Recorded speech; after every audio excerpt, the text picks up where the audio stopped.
రాష్ట్ర రాజకీయాల్లో సంచలనం పరిణామాలు చోటు చేసుకుంటా ఉన్నాయి. మనకు కొండా సురేఖ వాళ్ళ కూతురు చేసినటువంటి కామెంట్స్ చిలికి చిలికి గాలివానలా మారి కాంగ్రెస్ పార్టీలో తీవ్ర వ్యతిరేకత తెచ్చిన పరిస్థితి. సో ఈరోజు 20 నుంచి దాదాపు 30 మంది ఎమ్మెల్యేలు సిఎల్పి వేదికగా ఒక కీలక సమావేశం నిర్వహించారు. ఆ సమావేశంలో కొండా సురేఖ వాళ్ళ కుమార్తె చేసినటువంటి కామెంట్స్ మీద కొండా సురేఖ మాట్లాడకపోవడాన్ని తప్పుబట్టారు.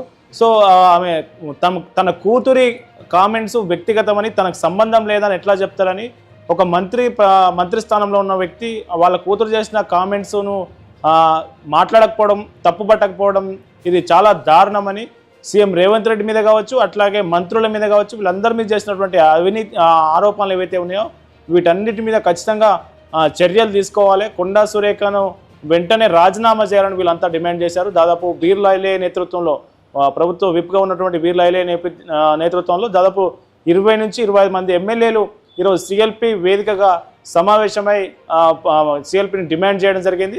సో వీళ్ళని ఖచ్చితంగా ఆమె రాజీనామా చేయాలి, మంత్రి పదవికి రాజీనామా చేయాలి కొండా సురేఖ.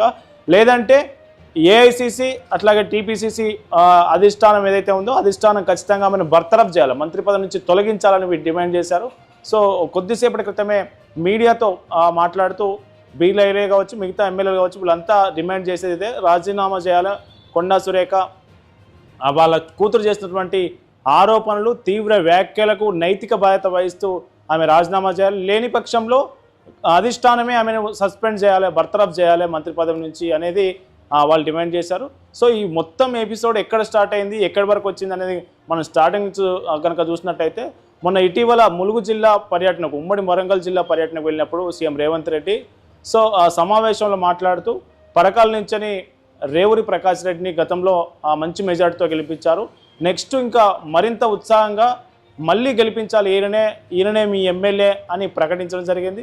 సో ఆ ప్రకటించిన తర్వాత తెల్లవారి కొండా సురేఖ బర్త్డే వేడుకల్లో భాగంగా పరకాల్లో నిర్వహించినటువంటి ఆ సమావేశానికి హాజరైన కొండా సుస్మితా పటేల్ కీలక వ్యాఖ్యలు చేశారు. సీఎం రేవంత్ రెడ్డి మీద కావచ్చు, మనకు మంత్రి పొంగులేటి శ్రీనివాసరెడ్డి మీద కావచ్చు, సో వీళ్ళందరి మీద తీవ్ర వ్యాఖ్యలు చేశారు.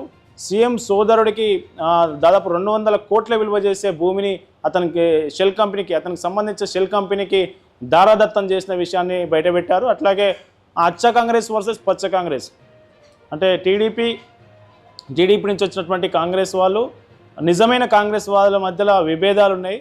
సో వాళ్ళకే, టీడీపీ నుంచి వచ్చిన వాళ్ళకే అందలం ఇస్తూ ఉన్నారు, వాళ్ళకే పదవుల్లో మంచి స్థానం ఉంది. ఒక బీసీ ఎమ్మెల్యేలకు, బీసీ మంత్రులకు సముచిత స్థానం లేదు, అపాయింట్మెంట్ ఇవ్వట్లేదు అనేది ఆమె అనేక విషయాలు చెప్పారు.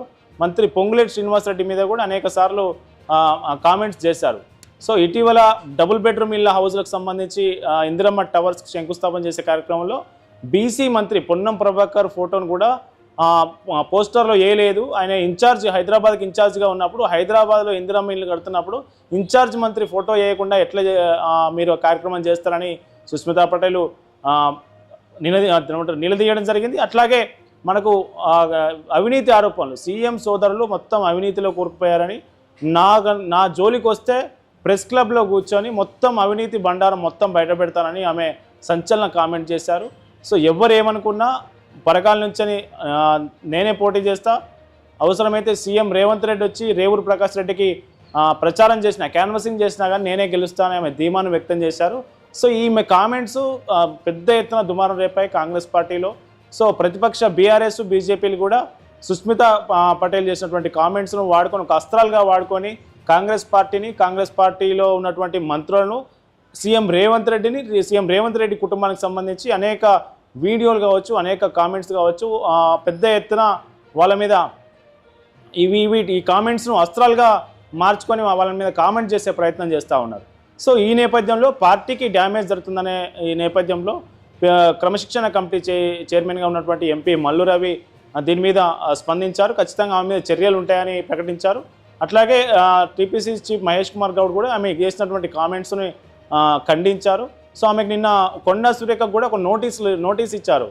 సో నోటీస్ సందర్భంగా కొండా సురేఖ స్పందించింది ఏంటంటే, నా కూతురు అయ్యి ఉండొచ్చు కానీ ఆమె మాట్లాడింది ఆమె వ్యక్తిగతం, నా మంత్రి పదవికి ఆమె మాట్లాడిన మాటలకు ఎక్కడ సంబంధం లేదు, ఆమె వ్యక్తిగత మాటలుగానే చూడాలి, నన్ను నాకు నోటీసులు ఇచ్చిన ఈ అంశాన్ని మీరు ఉపసంహరించుకోవాలి.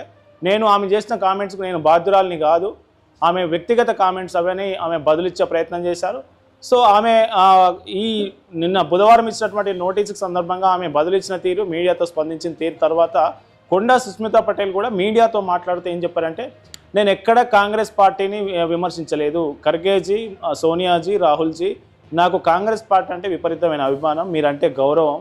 నేను కాంగ్రెస్ పార్టీని ఎక్కడా విమర్శించలేదు. ఇక్కడ కొంతమంది మంత్రులు, సీఎం రేవంత్, నా టార్గెట్ వీళ్ళు అవినీతి చేస్తూ ఉన్నారు, విచ్చలవిడిగా పార్టీకి పనిచేసే వారిని విమర్శిస్తూ ఉన్నారు. సో పార్టీకి సంబంధం లేకుండా, పార్టీకి ఎలాంటి కృషి చేయకుండా ఉన్న వారిని తీసుకొచ్చి పదవుల్లో పెడతా ఉన్నారు. సో రేవంత్ రెడ్డి ఎవరు? రేవూరు ప్రకాష్ రెడ్డి టికెట్ను డిక్లేర్ చేయడానికి రేవంత్ రెడ్డి ఎవరు? కాంగ్రెస్ పార్టీలో ఒక టికెట్ డిక్లేర్ చేయాలంటే ఏఐసిసి టీపీసీసీ కావచ్చు, ఏఐసిసి కావచ్చు, సో 3-4 దశల వారీగా అభ్యర్థిని ఎంపిక ప్రక్రియ ఉంటుంది. సో ఇవన్నీ చేయకుండా నేను అక్కడైతే పరకాల నుంచి పోటీ చేస్తామని యాస్పిరెంట్గా ఉన్న క్రమంలో 80 సంవత్సరాల రేవూరి ప్రకాష్ రెడ్డిని రేవంత్ రెడ్డి ఎట్లా అభ్యర్థిగా ప్రకటిస్తారు? అది దాదాపు 2 సంవత్సరాల ముందు అనేది ఈమె మీడియాతో మాట్లాడుతూ చెప్పడం జరిగింది. సో ఈ మొత్తం ఎపిసోడ్ తర్వాత నిన్న సిడబ్ల్యూసీ మీటింగ్ జరిగింది ఢిల్లీలో. సిడబ్ల్యూసీ మీటింగ్ సందర్భంగా సుస్మితా పటేల్ చేసినటువంటి కామెంట్స్ సీఎం రేవంత్ రెడ్డి అధిష్టానం దృష్టికి తీసుకెళ్ళినట్టు తెలుస్తూ ఉంది. కేసీ వేణుగోపాల్ కావచ్చు, జయరాం రమేష్ కావచ్చు, రాహుల్ గాంధీ కావచ్చు, సోనియా గాంధీ కావచ్చు, ఖర్గే కావచ్చు, వీళ్ళందరికీ ఇట్లాంటి ఈ కామెంట్స్ ఇక్కడ స్టేట్లో జరుగుతున్న ఇష్యూ మీద వాళ్ళకి బ్రీఫింగ్ ఇచ్చినట్టు తెలుస్తూ ఉంది. మొత్తానికి ఈమె కామెంట్స్ మీద అధిష్టానం కూడా సీరియస్గా ఉన్నట్లు మనకు నిన్నటి వరకు వార్తలు వచ్చాయి. సో ప్రస్తుతం సీఎం రేవంత్ రెడ్డి అమెరికా పర్యటనలో ఉన్నారు. సో ఈ పర్యటన ఇదంతా నడుస్తూనే ఉండే సుస్మితా పటేల్ కామెంట్స్ తర్వాత జరిగిన మరొక కీలక పరిణామం ఏంటంటే, గంగిడి హరినాథ్ అనే వ్యక్తి మేడిపల్లిలో ఉంటారు. అతను రియల్ ఎస్టేట్ బిల్డరు. సో ఈ సందర్భంగా కొండా సురేఖ మాజీ వైఎస్డీ ఎవరైతే ఉన్నారో సుమంత్ ఆ హరినాథ్ను ఒక జూబ్లీహిల్స్లో ఒక కార్యాలయం పిలిపించి 10 కోట్లు ఇవ్వాలని డిమాండ్ చేసిండు. నేను ఇవ్వను, నా దగ్గర అంత లేవు, డబ్బులు లేవన్నప్పుడు అతని మీద రాడ్లతో సుమంత్తో పాటు ఇంకొక ఆరుగురు వ్యక్తులు అతని మీద రాడ్లతో చాలా విచక్షణ రహితంగా కొట్టారు. అతను తీవ్ర గాయాలతో హాస్పిటల్ పాలయ్యిండు అనేది మనకు తెలుస్తూ ఉంది. దీనికి సంబంధించి అతను ఇచ్చిన ఫిర్యాదు, ఈ ఘటన జరిగి చాలా రోజులు అవుతుంది.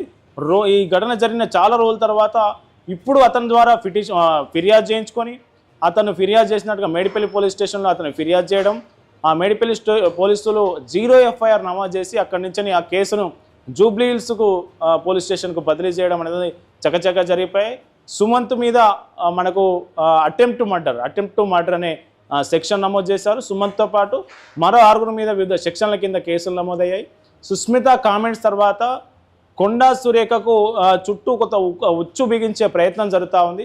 కొండా సురేఖకు సంబంధించి వ్యతిరేక వర్గం ఎవరైతే ఉన్నారో, సో ఉమ్మడి వరంగల్ జిల్లాకు సంబంధించి కావచ్చు, ఇక్కడ మంత్రివర్గంలో కావచ్చు, కాంగ్రెస్ పార్టీలో కావచ్చు, సో రెడ్డి సామాజిక వర్గం నుంచి కూడా అని చెప్తా ఉన్నారు.